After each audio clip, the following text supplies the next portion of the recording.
Oke coy, jumpa lagi dengan Bagian Magang, stay humble dan tetap semangat untuk terus belajar layaknya anak magang.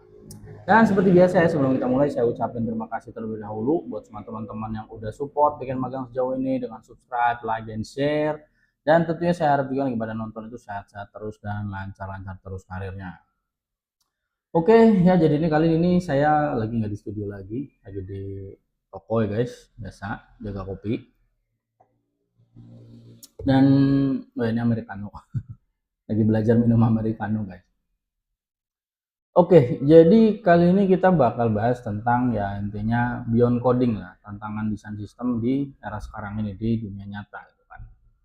Karena itu sekarang tuh jadi software engineer itu bukan cuma soal yang apa namanya ya, soal ngoding cepet, soal bisa ngoding gitu kan, tapi udah mulai ke arah cara kita berpikir, berkomunikasi dan tentunya terus bertumbuh. Jadi intinya software engineer di era sekarang ini bukan tentang siapa yang paling jago ngoding aja, tapi siapa yang paling jago mikir, bisa presentasi gitu kan, bisa bicara, bisa ngomong, maksudnya bisa menyampaikan ide gitu kan, dan bisa belajar terus, ya seperti itu. Nah, kayak apa pembahasannya biar gak banyak cincong, kita langsung aja, let's get it on. Please like, share, comment, and subscribe.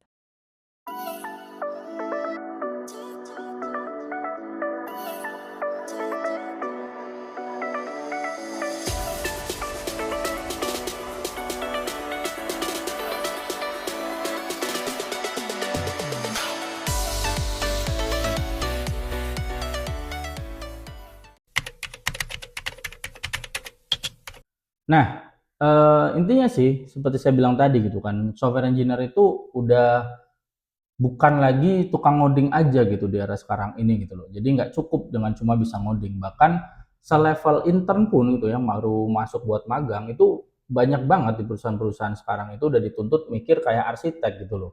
Terus bisa juga dituntut untuk sebagai komunikator sampai bisa analis bisnis seperti itu. Ya, nah realitanya seperti ini ya. Kalau dulu sebelum pandemi ya, saya rasain banget kayak misalnya di 2017 sampai 2019 gitu kan. Ekspektasi terhadap ya software engineer itu cukup cukup jelas gitu loh. Kayak misalnya ya udah tugas lu ngoding yang penting projectnya berhasil, kodenya jalan gitu kan. Nah, tapi kalau sekarang tugas kita sebagai software engineer itu udah nggak cuma seperti itu lagi. Kita udah harus bisa solve problem gitu loh. Bukan sekedar writing code seperti itu. Dan gimana ya istilahnya tuh eh ya tekanan ini tuh bahkan bukan cuma untuk senior engineer gitu loh, bahkan ya tadi intern pun itu bakal dituntut untuk ngerti konteks bisnis gitu kan, paham alasan dibalik suatu desain sistem, bisa mengkomunikasikan ide ke engineer lain, ke product manager, bahkan ya ke orang-orang non teknis kayak misalnya stakeholder dan lain-lain seperti itu. Dan bahkan bisa apa ya dituntut tuh harus bisa ambil keputusan teknis secara mandiri seperti itu. Nah, kenapa sih hal ini terjadi? Ya ini base-nya opini saya ya dari apa yang udah saya baca, dari apa yang saya alamin gitu kan. Ya ada dua hal umum yang terjadi gitu. Yang pertama itu ya menurut saya ini sependek pengetahuan saya itu adalah ya ekonomi global itu lagi makin ketat gitu kan. Jadi banyak banget perusahaan tech itu lagi harus melakukan ya cut cost gitu kan. Ya harus cutting cost seperti itu. Akhirnya itu membuat ya hiring makin selektif. Seperti saya bilang tadi di era sebelum pandemi, sebelum terjadi tech winter kayak sekarang gitu kan. Di ya di 2017, 2018 gitu kan bahkan ya sebelumnya lagi. Kayak kita tuh lowongan buat software engineer itu banyak gitu kan, vakansi banyak. Terus juga apa namanya? Dituntut skillnya skill teknisnya gitu kan, nggak bisa pakai bahasa program apa gitu kan.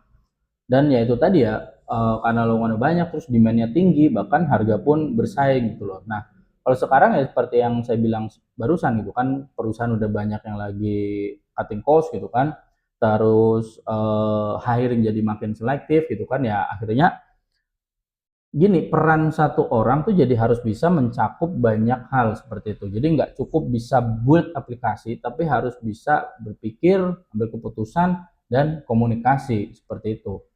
Nah, yang pertama tadi adalah karena ekonomi global semakin ketat ya tentunya ya yang selanjutnya tadi yang apa namanya persaingan jadi makin tinggi gitu kayak misalnya engineer-engineer dari India gitu kan, dari Brazil bahkan udah mulai muncul gitu kan, Eropa Timur gitu kan, ya bahkan ya kita sendiri di Indonesia semuanya itu udah mulai bersaing di pasar global yang sama gitu loh. Jadi kayak skill sekedar root gitu kan, REST API itu udah bukan keunggulan lagi tuh, itu udah jadi minimal survivalnya gitu. Jadi kayak ngoding itu udah harga mati gitu loh. Nah, eh, engineer yang dibutuhkan sekarang itu seperti apa jadinya gitu kan.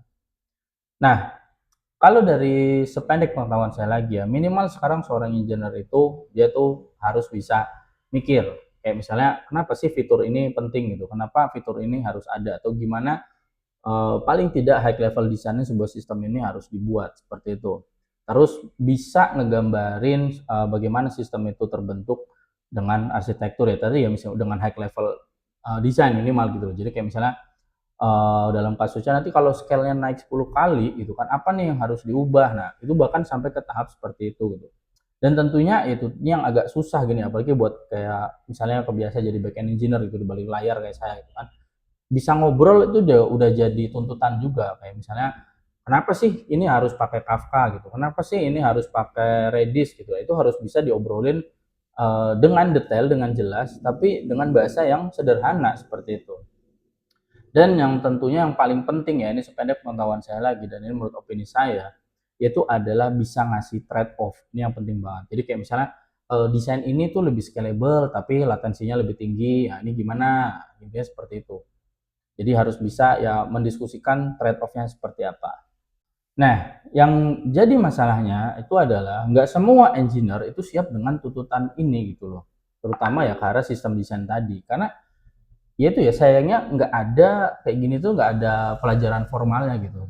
Baik di perkuliahan ataupun misalnya yang di SMK gitu, di SMA gitu kan, ataupun di bootcamp. Bootcamp tuh kebanyakan ya kita teknis-teknis aja gitu loh. Dan yang bikin ini jadi makin sulit karena apa? Di dalam sistem desain itu nggak ada jawaban benar. Kadang keputusan teknis dalam sistem desain itu bukan soal mana yang terbaik di atas kertas secara teoritis gitu, tapi mana yang paling cocok dengan kondisi tim, waktu, dan ya kondisi bisnis saat ini gitu. Intinya seperti itu ya. Nah, contoh nyatanya gimana Bang? Ya contoh nyatanya misalnya kayak gini ya. Misalnya kita harus disuruh pilih gitu. Mau pakai Redis atau pakai Postgre buat nyimpan session misalnya. Paling simpel aja lah ya.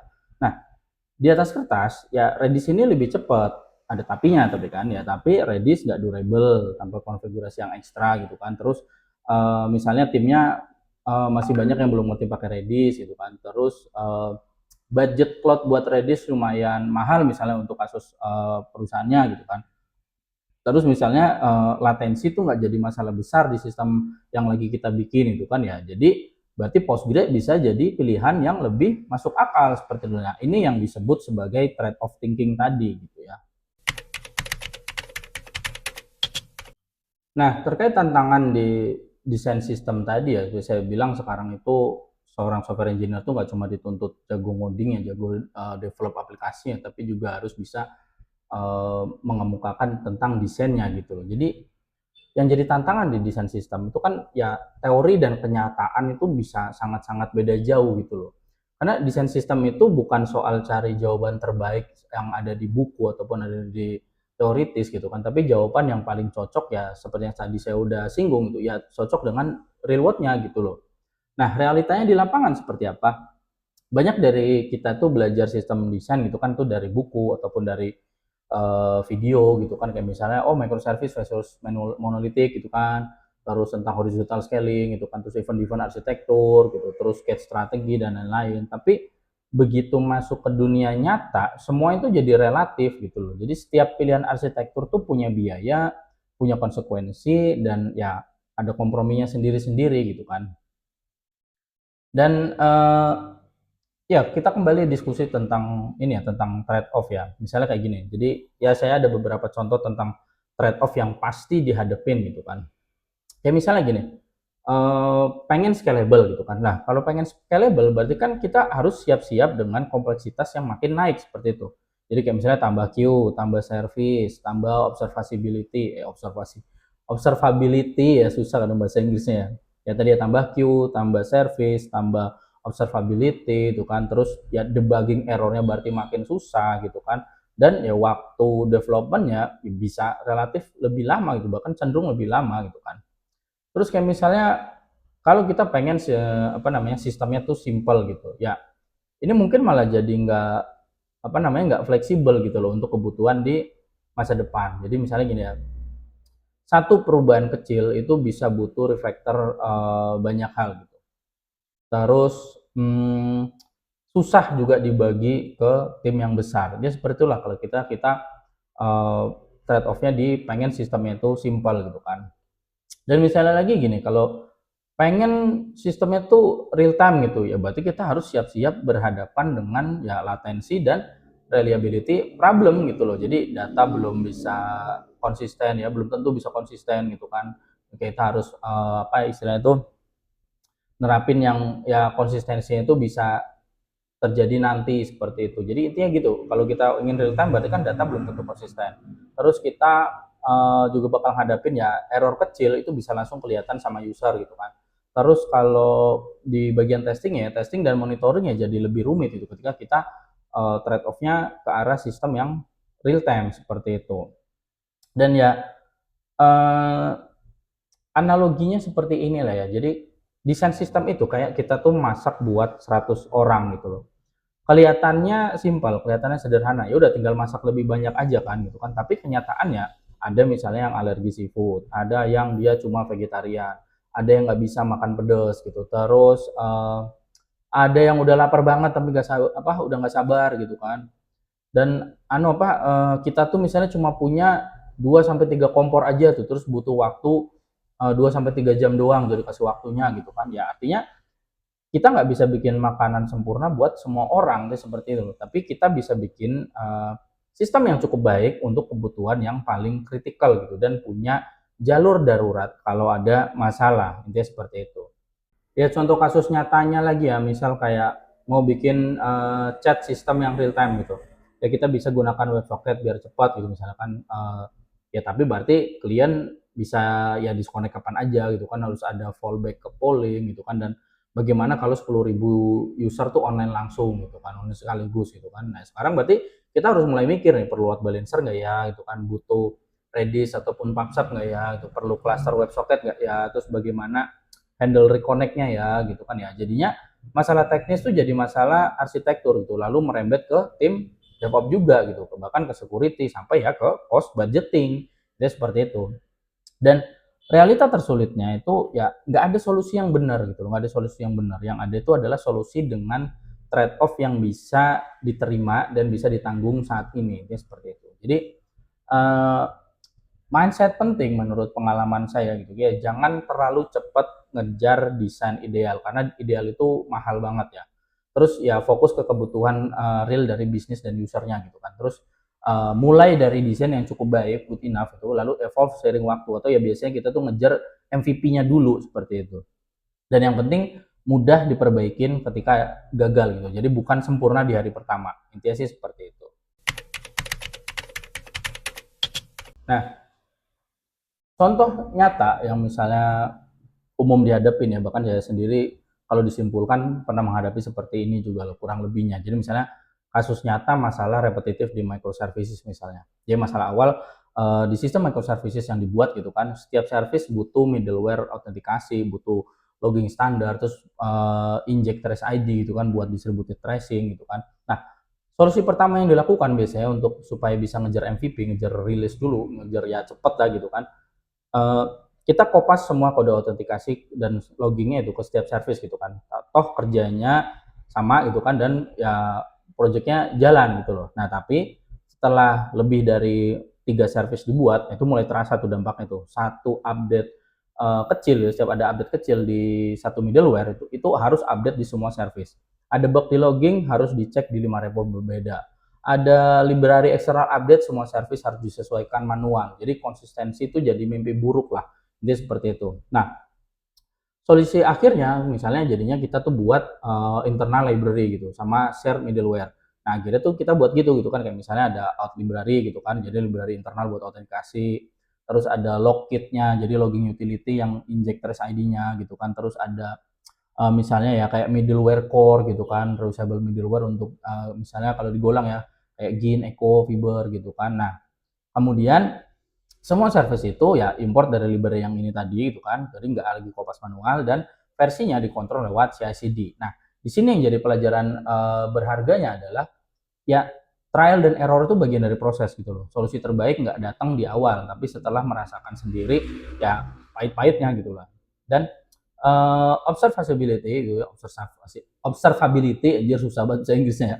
Observability itu is a must gitu kan, harus banget. Jadi kita baru sadar pentingnya observability itu setelah ya satu bug authentication tadi kan bikin 3 service bisa silent error gitu loh. Error yang kayak misalnya orang apa ngebom gitu, nggak bersuara gitu loh, tiba-tiba bau gitu kan. Nah, ya kira-kira seperti itu. Dan ya logging yang tidak seragam tuh bikin tracing insiden tuh jadi mimpi buruk ya seperti itu. Jadi ya standarisasi itu investasi jangka panjang kalau kita belajar dari kasus yang saya bilang ini. Jadi apapun yang kita lakukan di 3 service tadi sebelum bertambah itu kan ya sudah saatnya dijadikan library. Nah, dia seperti itu. Jadi standarisasi itu seperti saya bilang tadi itu investasi jangka panjang gitu ya. Dan dalam sistem desain, intinya desain itu adalah kompromi gitu. Jadi sistem desain itu bukan mencari solusi sempurna, tapi solusi yang cukup baik dan bisa dikembangkan, bisa berkembang. Gitu. Jadi semua pilihan tuh ada harganya. Di dunia nyata ya nggak ada teknologi yang lebih baik buat semua kasus. Seperti saya udah sering bilang di video-video saya itu nggak ada teknologi yang baik, nggak ada teknologi yang buruk. Semua itu harus tepat guna seperti itu. Dia bisa jelek kalau di posisi yang salah, dia bisa bagus di posisi yang tepat. Dia seperti itu. Nah, uh, intinya tuh yang ada tuh cuma ya tadi ya mana yang paling cocok buat kebutuhan sekarang dan mudah diadaptasi nantinya dan mudah diantisipasi. Intinya seperti itu. Jadi ya beberapa trade off yang paling umum terjadi ya kayak misalnya SQL versus NoSQL gitu kan ya. SQL tuh kuat ya buat struktur gitu kan, integritas data, terus transaksi yang kompleks ya yang butuh achieve property gitu kan. Sedangkan NoSQL dia fleksibel, cocok buat semua skema yang berubah-berubah gitu kan. Terus data yang gede, ya trade off itu tadi, berarti SQL stabil tapi rigid gitu kan. Nah, kalau NoSQL fleksibel tapi rawan inkonsistensi gitu ya. Inkonsistensi aja susah banget belibet ya. Ya terus trade off yang kedua lagi kayak misalnya ya tadi yang paling gampang aja udah kesebut gitu kan, monolith versus microservices gitu kan. Monolith lebih simpel, cepat dikembangin, microservice lebih scalable, bisa dibagi ke tim berbeda gitu kan. Nah, trade off-nya berarti ya microservice itu scalable tapi kompleks, tapi kalau monolith itu simple tapi bisa jadi bottleneck ketika dia bertumbuh. Jadi seperti itu. Terus kayak misalnya MiSetQ gitu, ada Kafka, RabbitMQ, ada NAS gitu kan ya, menyelesaikan masalah async processing lah dengan terus juga retry terus event driven gitu kan. Ya tapi tentunya berarti nambah latensi, dependensi baru dan perlu observability yang ada tambahan gitu loh. Ya trade off-nya gitu ya. Intinya MiSetQ ini decouple logic gitu kan. Terus ya debugging jadi cenderung tambah sulit gitu kan dan ya error kadang hilang kalau nggak ada trace gitu kan. Ya, intinya ada trade off-nya lah seperti itu. Jadi sih yang menjadi key-nya adalah jangan terlalu terobsesi ngejar arsitektur yang ideal gitu kan. Karena ideal itu mahal, rumit dan juga sering nggak realistis di tahap awal gitu loh. Jadi yang kita butuhkan itu ada solusi yang cukup baik untuk hari ini, terus tapi masih bisa tumbuh untuk kebutuhan esok hari, harus seperti itu ya. Jadi bukan masalah hari ini aja. Memang yang penting hari ini jalan, tapi harus bisa dikembangkan lagi, bisa bertumbuh ya seperti itu. Terus ya itu tadi untuk bisa bertumbuh berarti harus mudah dimodifikasi, mudah diperbaiki, sama ya mudah dipantau gitu kan. Jadi ya kalau dari saya pribadi prinsip yang harus dipegang tuh ya desain itu for change gitu loh, bukan buat suatu perfection gitu. Desain itu buat bisa bertumbuh, bisa berubah gitu. Jadi lebih baik sistem yang bisa gagal dan cepat diperbaiki daripada sistem yang sempurna tapi susah dimengerti sama susah diubah bahkan nggak jalan-jalan. Dia seperti itu. Nah, refleksi pribadi saya ya. Jadi apa yang saya pelajari selama saya berkarir sebagai software engineer, tepatnya di backend engineer gitu kan. Uh, Intinya sih desain sistem itu proses belajar seumur hidup ya. Jadi sistem desain itu bukan sesuatu yang bisa kita tamatkan gitu kan. Jadi hari ini kita ngedesain REST API, tapi besok kita bisa aja pakai event driven gitu kan. Baru aja ngerti CQRS misalnya ternyata di tim lain pakai GraphQL gitu kan. Terus ya baru belajar Redis, sekarang udah diminta optimize Postgres versioning misalnya gitu. Ya tren itu terus berubah gitu loh. Tapi poin utamanya bukan itu, gitu. Yang penting adalah cara berpikirnya. Jadi bisa ngeliat kebutuhan, mempertimbangkan trade off, terus apa ya, bikin keputusan itu secara sadar gitu loh. Jadi desain sistem itu bukan tentang tahu semua tools, tapi tahu kapan dan kenapa sebuah tool itu digunakan gitu loh. Dan selanjutnya itu yang bisa saya tarik dari refleksi pribadi saya, intinya kadang tuh kita hanya perlu cukup baik, bukan perfect, bukan sempurna. Jadi saat misalnya kita bekerja, apalagi lintas tim itu ya, kita nggak bisa terus revisi dan refine sampai sempurna gitu. Seringkali itu kita harus ya misalnya kirim draft PR gini yang belum 100% sempurna tapi udah cukup jelas gitu kan. Terus desain sistemnya belum ideal tapi bisa jalan. Terus dokumentasi masih seadanya tapi masih bisa diikutin gitu kan. Nah, itu tuh udah cukup gitu loh untuk bisa seperti itu. Karena progress itu lebih penting daripada perfection gitu loh.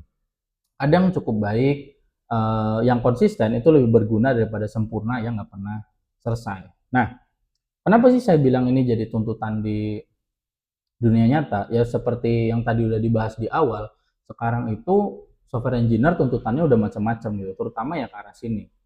Kayak nggak jauh-jauh dari pengalaman saya sendiri, itu ketika saya di hire di perusahaan yang sekarang gitu kan, itu saya udah nggak ditanya tentang coding, tentang apa. Ya itu tadi saya bilang coding tuh udah jadi harga mati gitu loh. Udah jadi minimum survival yang bisa ngoding, ngerti ngoding gitu kan, gimana bikin coding yang bagus, yang arsitekturnya baik, yang clean gitu kan. Itu udah jadi harga mati gitu loh. Udah bukan standar lagi secara minimum untuk bisa mendapatkan suatu posisi, tapi itu udah kayak modal awal untuk bisa bekerja gitu loh.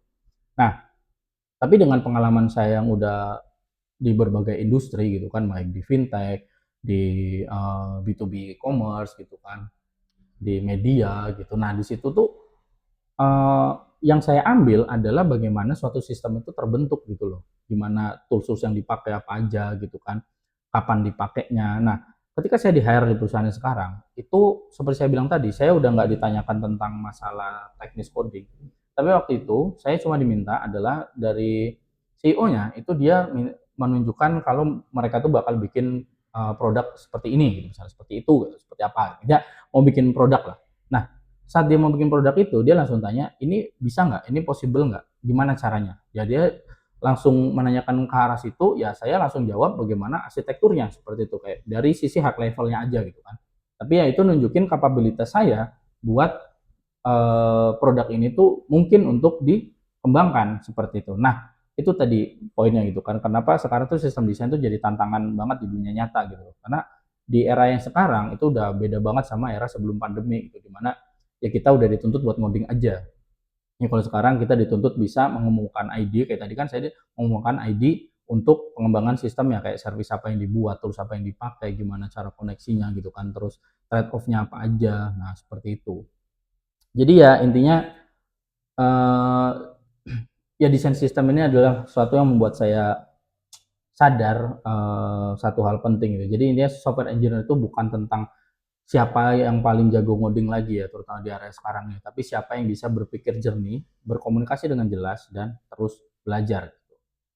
Jadi ya intinya dunia tech itu berubah cepat, terus tools itu datang dan pergi gitu kan, dan ya framework itu naik dan tenggelam gitu kan. Nah, tapi satu hal yang selalu relevan adalah kemampuan berpikir kita sebagai software engineer gitu kan, kemampuan berpikir kita secara sistematis, harus menjelaskan dengan sederhana dengan analogi-analogi yang misalnya orang-orang yang non tech itu bisa paham gitu kan, dan tentunya tadi ya terus mau belajar, terus mau bertumbuh.